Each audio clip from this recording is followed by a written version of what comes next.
Welcome to Parenting Teens, the podcast where we navigate the ups and downs of raising teenagers. As founders of Ramp Nutritional Products for Teens, we're real parents going through the same challenges, and we bring on experts to offer unique insights and inspiration. Join our community and know you're not alone in your struggles. Hello, everybody, and welcome to the Parenting Teens podcast. My name is Annie Salzberg, and I'm here today, as always, with my friend, business partner, collaborator, co-host Simona Irwin. We're so happy that you're here today, and we just so enjoy having people and experts on who can help us to unpack what it means to be a parent of a teen.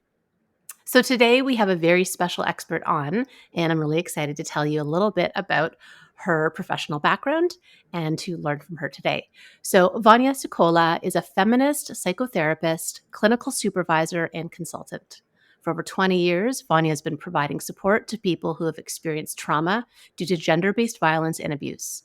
In 2015, Vania started a private practice focusing primarily on reproductive mental health, especially birth trauma, the transition into parenthood, and the intersection of former trauma that impacts the journey into parenthood. As a feminist therapist, Vania believes you are the expert in your life. I love that. And she uses a trauma-informed anti-oppression framework. Vania works from a relational and integrative approach as a therapist, mainly pulling from somatic and emotion-focused styles of therapy to help your body, mind, and soul heal. She is also a mother to 2 children and has a lot of time for dancing and chocolate. I was like, when I got to the interview box, I was like, and yes, it ends with chocolate. So not to diminish anything else from your bio. Thank you so much for making time to be with us today. Thank you so much, Vania. It's an honor. So happy to be here with you both. Thank you for having me. So before we jump into the parenting question for this week, I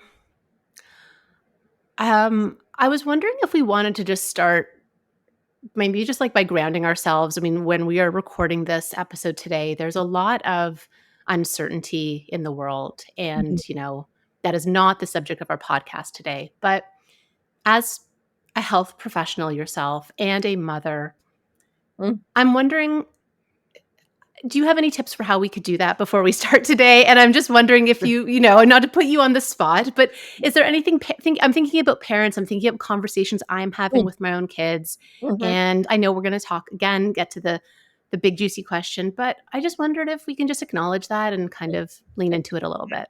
I appreciate that. I'm so glad you're asking. And even just acknowledging that we need to do this more intentionally is so important. And not just because we might be parents to teens, but because we're human, and whatever our identity and locations in the world geographically, but also in our own life, right? Like, yeah, the world is painful right now, right? We're going through something really awful.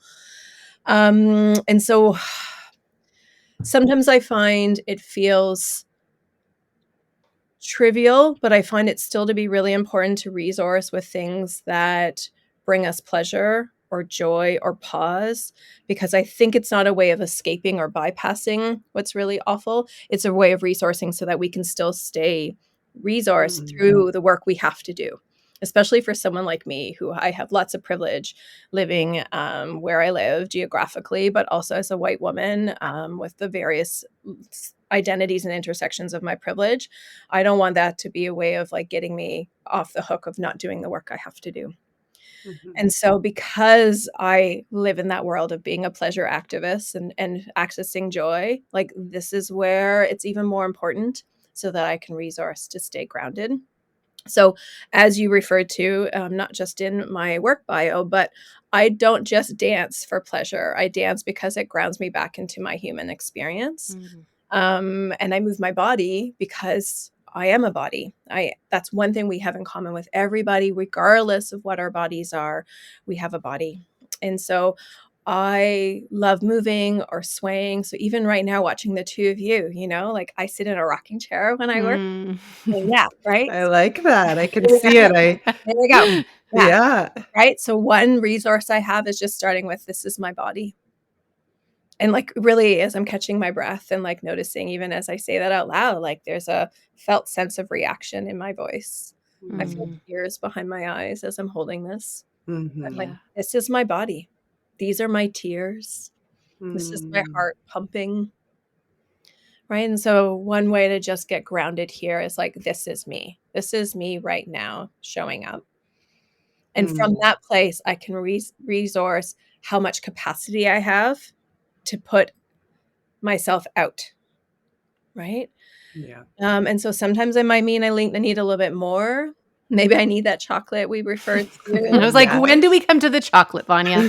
That's what I was wondering. When do we get to that part? But Yeah. another form of like self-care and self and just finding, like you said, that joy, those joyful moments. I love that. Mhm. Yeah.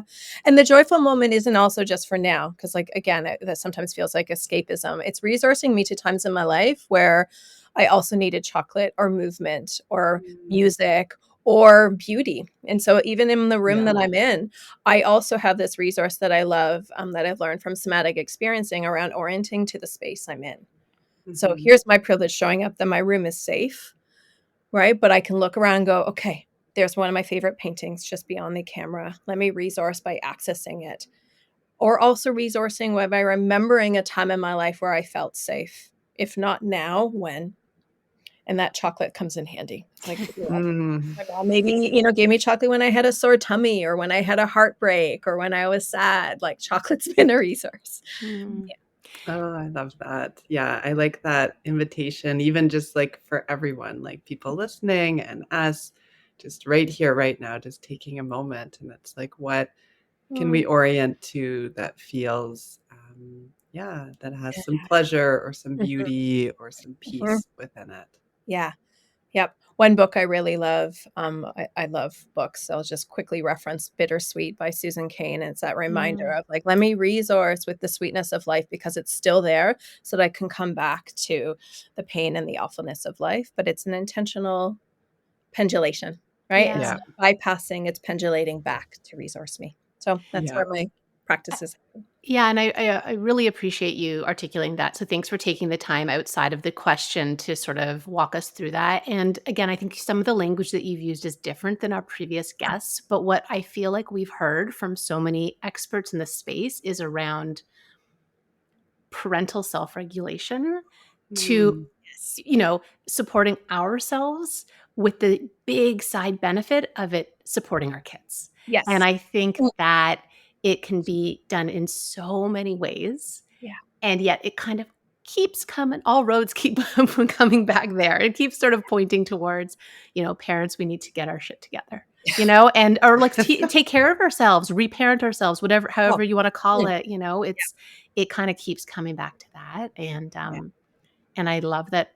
And thank you, because I feel like, I get to keep hearing this from all these different people Mhm. and it's such a good reminder. So thank you. Yeah.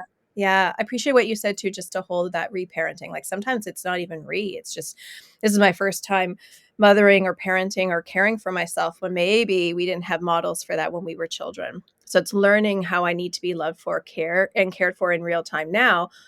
And I also have children that I have to care for at the same time. So this is mm, where self-regulation is key in order to only then can we co-regulate. Only then can we take care of our kids. So we have to be like in therapy, we say this too. We have to be that much more self-regulated and resourced than the people we're supporting. Mm, That's not that different than with our kiddos. yeah. Sometimes that's yeah, hard when the world's on fire and there's war and there's suffering. And also in yeah. our personal lives, we have maybe our own personal inner wars. Yeah. Mhm. Yeah. Oh man. Okay. Well, I wonder if that I don't know. I can't. I know Simona's going to read the question. I'm not. I'm always confident there's going to be a through line. So let's see what the question is, and maybe it'll all come full circle. Maybe we can connect all the dots. Okay. Oh, I love it. I know, I was just, like, wanting to stay in that for a little Mhm. bit, just, like, dreaming about eating chocolate and just And I was looking at some swaying. pictures, and then I did start to sway. Oh, I'm like, "Vanya, can you just hold me for a little bit?" right. Literally. I think if that could be in my bio, Yeah, yeah, Holder. I'm a holder. Mhm. holder, Mm, that's a good holder of one. I like it. mothers. No, I'm gonna Yeah. add that. I'm gonna literally write that down. I'm Yeah. gonna Okay, so here is our question. So, this parent says, both of my kids have now entered high school, and Mm, it feels like a lot of change and a massive mm, transition for all of mm, us. it Mm. almost feels like a loss. And I keep thinking that it's all happening too fast. Mm. Very relatable. Yeah. Do other people feel this way? Oh, Yes. yeah. Yes, they do. Uh-huh. Absolutely. Absolutely. Oh, wow. So the question is, do other people also experience this felt sense of a loss when it comes to, yeah, high school changes, kids growing up? Absolutely. Yeah. Okay, so I'm just landing there. I really appreciate that question. Mhm. Ah, and it's part of me wants to go into, this theory first and then maybe drop down into this personal part, like thinking it through a little bit and in the concept of rites of passage. Mhm. We hear a lot about this term, but I think our society, kind of like this over culture, right, has lost its way of really celebrating everyday rites of passage, regular rites of passage. We know to honor maybe graduating from university or college more so than even high school. Like that, is that a tassel where they flip it to one side? Like a Yeah. celebration Yeah. there. There's maybe a celebration when people, are about to give birth. There's a celebration, obviously, if people choose to get married. But those are huge ones, right? And we're celebrating, but we're actually skipping a few steps. So, Mm. in the beautiful work of rites of passage, we need to honor first the separation of who we were, and before we can jump into now, who am I? And I think that's the step we're skipping, and that's why it feels like a loss. We're not grieving the end of that time we were school-age parents. We're not saying goodbye to and mourning and writing a letter to that before we can transition and accept the fact that now we're school-age moms. So, for example, that's something I can really relate to. I'm like, "Oh my gosh, I'm a high school mom now." Like, when did that happen? Right? And so I really started to identify with being a school age mom. My kids are 14 and 11, so I've been one for a long time. And I started to get to know myself in it. And I think I started to feel good about what I knew to do. And now I'm in new terrain already. Mhm. Right? And so that loss is a really important word, because what I learned from rites of passage and life transitions is if we skip over the separation and grieve it for what it is, it does feel a little crazy making that if I'm the one feeling grief around it and everyone else is excited, does that mean I'm less resilient? Does that mean I'm flawed? Like, it's hard not to compare our sadness to everyone else's excitement and think that we're the problem. I love that. I think I love what you said too, just about like naming what we were before. It's Mm, like it is a loss of identity. And sometimes when we don't say, oh, this is who I was, and I got to, this is where we met in the mhm, schoolyard, walking our kids to school. And you have this identity of like, oh, I mhm, know the other parents and I know the kids and I know the school and mhm, they want me here. And a part of me is being here and interacting. And then that starts to change, and it's like they change, you change, and I yeah, love just naming that because it just moves so fast, or it feels like it moves so fast sometimes. absolutely. I feel like I want to also add that I think it moves fast, and then it it feels like it moves even faster because I feel like once they start doing things, I mean, of course, every situation's unique, but in our household, it's like once you start going out and staying out till midnight, I mean, that's like the goalpost is there. Or maybe now it's 12:30, or maybe it's staying out 3 nights at a row because you wanna hang out with your friend all weekend. And again, it's these are all not neither good nor bad things. Every Mhm, household's different with their rules, but it's like that separate I it's hard to imagine that there'd be a return into the way it was, right? So it's Mm. love that. like it's just gonna keep going, and the when I say risk, I don't actually mean little risky behaviors, but the Mhm, opportunities for mhm, separate physical and emotional separation keep accelerating. Like, well, I think I'm going to do this, and now I'm going to get a job, so I'm not going to be home for dinner 3 nights a week, wow, and it's just like again, these are all wonderful, can be wonderful things, and all of a sudden, it's mhm, like, okay, there we go. yeah, We have a texting relationship. That's cool. Well, and then but it's mixed in for, at least I can speak personally, with pride and mm, um mm, excitement and newness, and it's just different, right? It's like a new chapter in these relationships that you think you knew and you thought, well, at least for me, it's like it's not static. It's just going to keep changing, right? So, Absolutely. but yeah, it is. There is that loss there, and it's just like reacclimating. Really like Mhm. getting onto those new. It's it's Yeah. really different. Yeah, I appreciate even your hands kind of going Mm. to, back and forth, right? And the other thing I noticed too with the rites of passage, the stages are separation and then transition and then integration. And so Mm. in this space of my hands going back and forth, it's that liminal space of like, I'm no longer this, but I'm not quite this new place yet. So I'm in between. And as you were talking, it was making me remember too, one thing that I help folks do, including myself, when I had to sit with my own grief of grieving the ending of school age mom to some degree. I still have one, but I know now that's even more imminent to change, is what are my core values or what are our core values as a family? And so if it can't be dinner every night together, or other practices, that's the practice that's aligned with the core value, which is we want to spend time together, right? I want to hold on to my kids as much as possible or be around for them. And now I have to update how to do that. So in the transition is now the time I'm literally learning right now in real time. I'm learning how do I show up for my kiddo because intentional time together is sacred to me. That's a core value. And Mm. that's going to help us integrate the new way we have to do that. Maybe it's texting more often, but maybe it's also something else, right? Mm. That's what helps me get through that map a little bit more intentionally. Yeah, that's interesting that you say that, and it makes me think again. If I can share a personal anecdote, again, our older son, who's in grade 10, who's now doing lots of stuff outside of school, so is not at home as often, Mm, but likes to make his own meals for lunch the next day, which is great.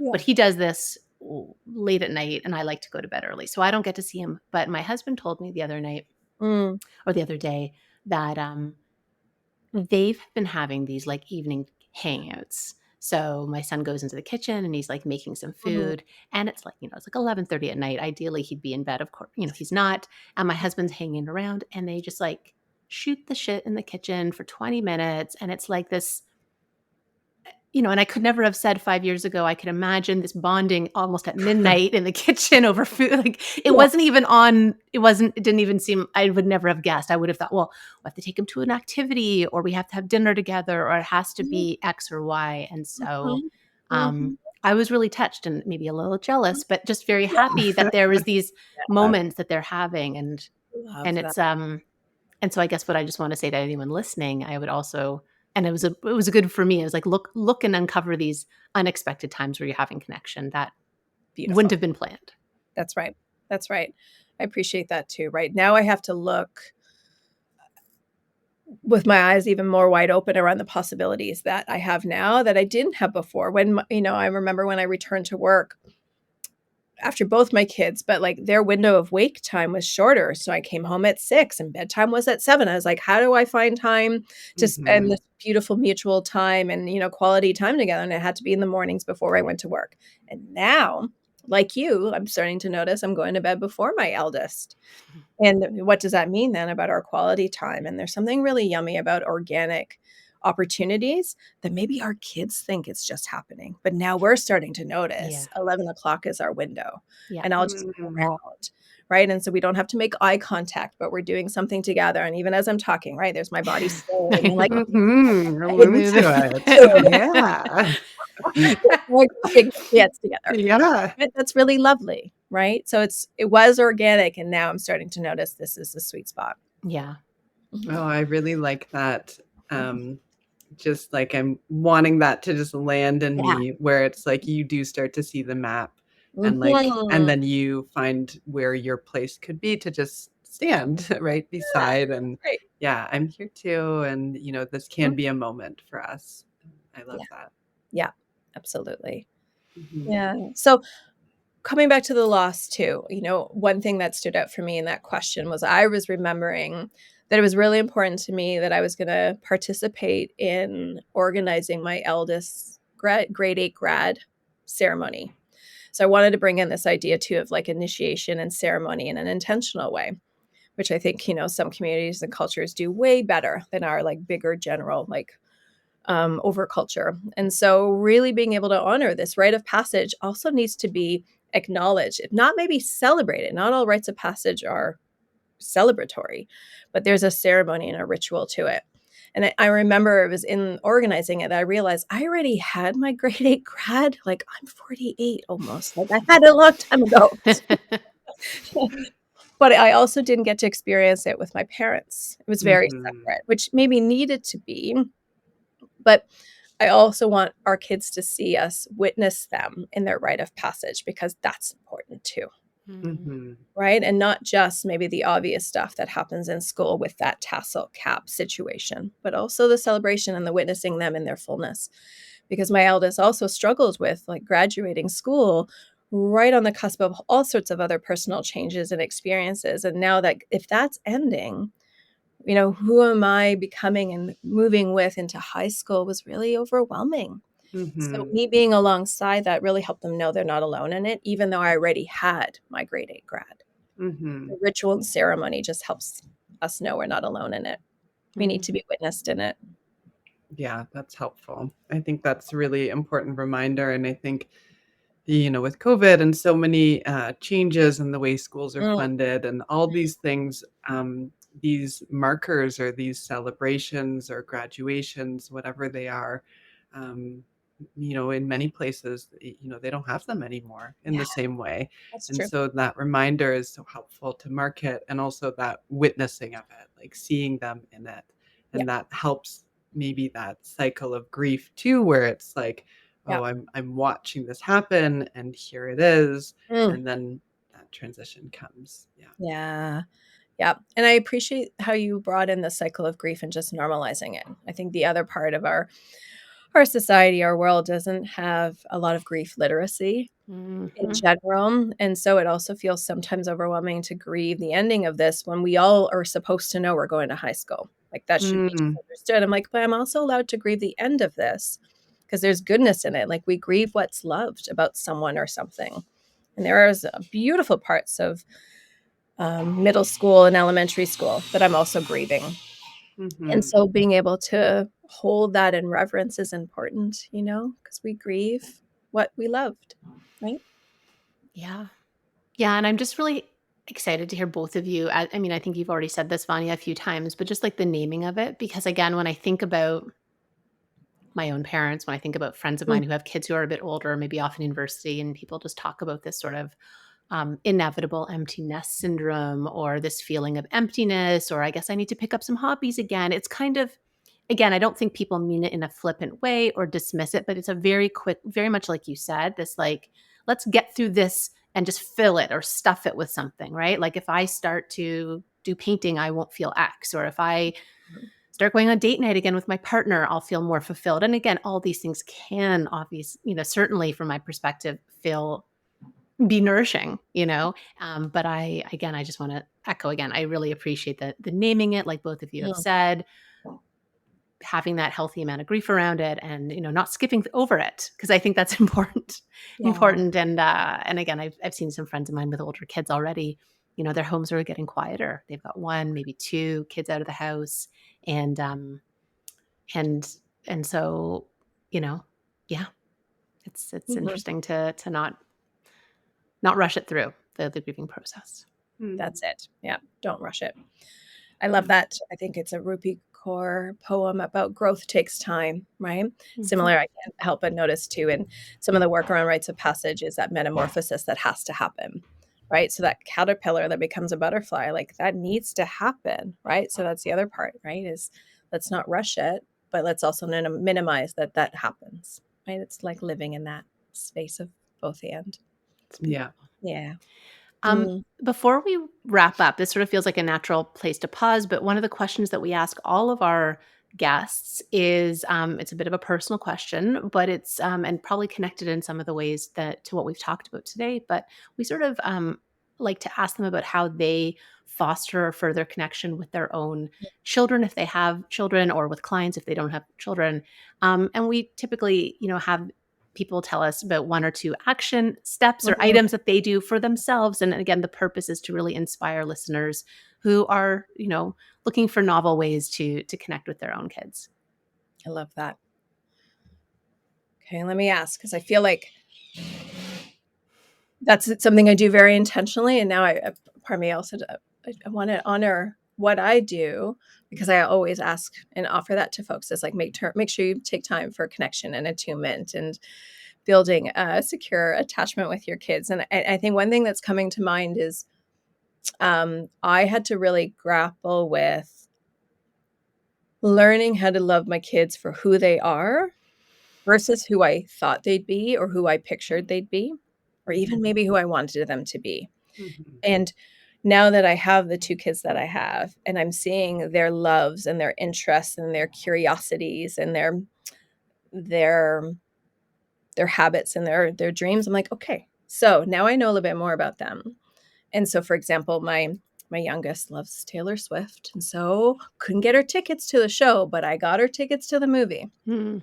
And I went, and I realized, like, well, that was such a beautiful moment, because me going with her and her friend was such a beautiful way to heal my inner child, so that my kid could see me give her the things that she wants, but also be present to witness her and the things that she loves. Mm.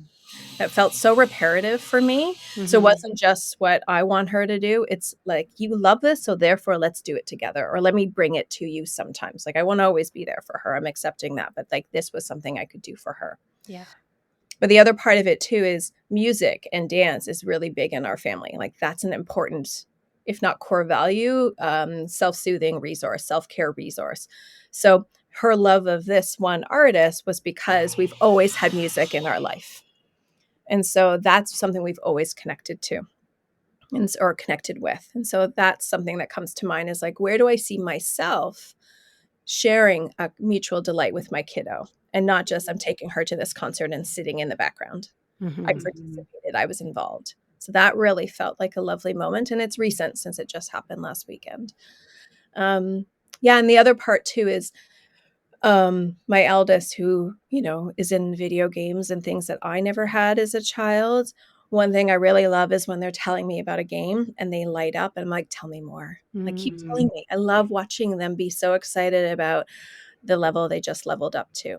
And so witnessing them in the thing that they love and them wanting to tell me more is such a beautiful practice of connection. And I think it's building a foundation so that they can come to me with the even bigger stuff later. Yeah. So Oh, thank you it's so great. much for sharing those. So I Mhm. the words that stand out to me, right, so much are the mutual delight. I love Yeah. that. And I agree. I think we've heard from other people also about, this Mm. genuine taking an interest in your kids' interests. I think there's something really powerful in that, for Mhm. sure.